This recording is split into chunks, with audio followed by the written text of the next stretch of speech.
슈퍼전대 시리즈 번외전사 승부 1, 2부 먼저 보시고 오세요. 지금 바로 출발합니다.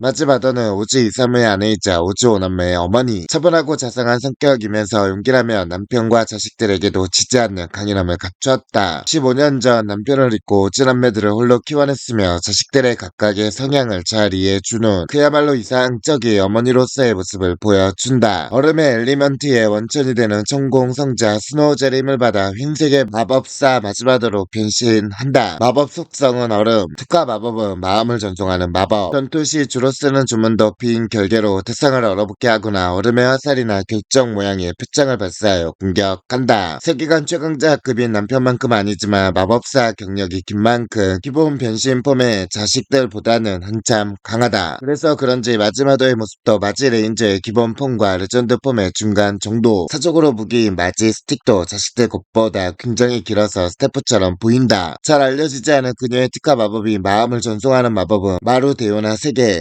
임페르시아, 지상, 타인의 꿈속까지 자유로이 넘나들며 자신의 마음을 보내 현현하는 마법이다. 이화에서 그녀가 영혼들의 화원으로 이동되어진 직후의 전의를 잊고 돌아온 호우카와 치바사를 마법의 방으로 데려다 준 것. 7화에서 치바사와 카이의 꿈속 세계에서 나타난 일. 18화에서 프랑켄과의 전투 중에 마지막의 모습으로 현현하여 오남매에게 자신의 힘을 보태줬던 일과 프랑켄을 쓰러뜨린 이후 집에 들어온 오남매를 마법의 방 안에서 웃는 얼굴로 맞아줬던 일. 그리고 45, 46화에서 다곤의 습격을 당해 쓰러진 오지 이사무를 찾아내어 자신의 체력을 마법으로 옮겨 불어넣어줬던 일도 이 능력 덕분에 가능했던 것이다. 저쪽 묘사는 영락없는 유체 이탈이며 쓰고 나면 육체가 무방비 상태가 되기 때문에 안전한 장소에서 사용해야 한다. 오히려 영혼 상태로 안전한 곳에 이동되었기에 진가를 발휘한 마법. 마도기사 울다드는 지저명부 임페르시아의 마도기사 기사도학 금지를 지니고 있다. 보라색 갑옷에 늑대머리 모양이 있고 사용하는 기술도 늑대와 관련되어 있다. 또한 모티브도 서양에 오게준 늑대인간 마검사로 추정. 이버릇이 모든 것은 엄마님을 위해일 정도로 엄마에 대한 절대적인 충성을 바치고 있지만 정작 엄마 바로 다음 가는 계급인 브랑켄에게는 충성은커녕 명령도 무시하고 독단적으로 활동하며 브랑켄과 맨날 대립한다. 하이주빌 3,000명이 맞먹는 괴력을 가진 괴력대장 브랑켄 상대로 파워는 밀리지만 마법을 사용해 힘 차이를 극복하며 역으로 털어버리기까지 하는 등 임페르시아에서 절대시 롬마 다음가는 최강자나 마찬가지. 브랑켄이 죽고 마도신과 매미가 새 사령관이 되었을 때도 명령을 대부분 무시하고 단독 행동 입장을 고수했다. 간절한 외형의 성격도 시크하고 매우 강해서 요한밀사 방큐리어가 그를 꼬시라는 듯한 행동도 보인다. 사실상 엄마를 제외하면 임페르시아의 계급과 동떨어진 별개의 위치에 있는 셈. 사실 이자의 정체를 생각해보면 그들이 주제도 모르고 덤볐던 셈이다. 그러한 부분에서 스타워즈의 다스 베이더를 연상시킨다. 오즈 남매들의 어머니인 오즈 미유키를 죽인 자이기 때문에 오즈 남매들의 원수이며 오즈 카이가 특히나 징후한다. 하지만 본인은 붉은색의 마법사인 오즈 카이에게 전사로서 가장 큰 흥미를 느끼고 있다. 그렇다고 다른 이들을 무시하는 것은 아니며 카이를 포함한 오즈 형제를 5빛깔로 비유하며 5명 중에 1명이라도 리타이어된 상태며 매우 실망하며 좀 더 강해지라는 조언을 하기도 한다.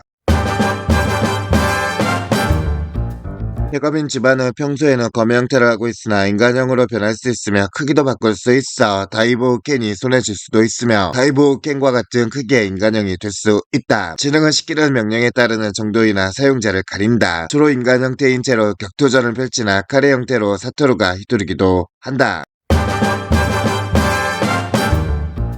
흑사자 리오는 모든 임기를 포괄하여 능가하는 임수권 최강의 육파인 사자의 수권 임수 라이온권을 구사하는 임수전의 당주. 작중 임수권사 중 유실한 현대인으로 사사 변신 전에는 검은 털에 양쪽 어깨에 사자 모양 있는 망토를 걸치고 있다. 메레가 그를 좋아하고 그를 위해서라면 목숨을 바쳐 싸우기도 하지만 둔갑 숙성인지 그녀의 마음을 알아채지 못했다. 그래도 반부에 메레의 마음을 알게 되고 결국 마지막에 메레의 마음을 받아준다. 한때는 권상 마스터 셰프 아래에서 자란 경수권의 권사였으며 칸도장의 아버지인 단 후카미 고우 마사키 미키와는 동문이었다. 젊은 외모와는 달리 실제로는 나이가 많은 편. 수수 전신 변으로 인해 늑대 인간이 되면서 노화가 멈췄던 고우와는 달리 리오는 체질 자체가 나이를 잘 안 먹는 건지 임기의 영향 때문인지는 불명. 가족이라 여행을 갔다 어느 날 가족들은 난데없이 끔살당하고 자기만 살아남은 상황에서 리오는 강해지고 싶다라고 마음속으로 갈망한다. 이때 권성 마스터 셰프가 고아가 될 리오를 발견해 거두어서 격수과를 가르친 것. 하지만 누군가가 시마노 공포심 때문에 지금의 강해진 전투력에 만족할 수 없었던 리오는 결국 4000년 전 격임의 대란 때 격수 권사들에게 전멸당해 오랫동안 버려져 있던 임수권과 임수전을 스스로 부활시키고 임수권의 수령으로 군림하게 된다. 이 과정에서 단을 죽게 만드는데 단은 이미 치명상을 입고 있는 상태였으며 그를 막으려던 후카미 고우도 금단의 기술이 수수 전신변을 사용하다 늑대 인간이 되어버렸다.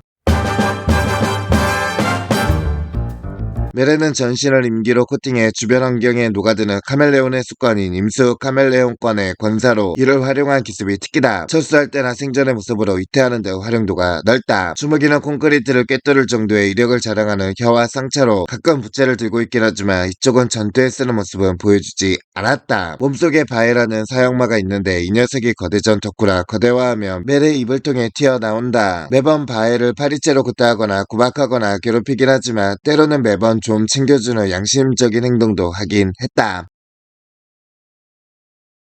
리오와 함께 작중의 인기를 거의 양분하고 있다. 배우의 뛰어난 미모, 본편에서의 귀여운 언동 등 그야말로 인기를 끌만한 요소를 모두 끌어모아 사실상 지인 히로인 취급을 받고 있으며 주역 3인방이 다소 묻히는 데 일조하였다. 리오와 메레를 보려고 객기 레인저를 봤다는 사람도 상당하다고 한다.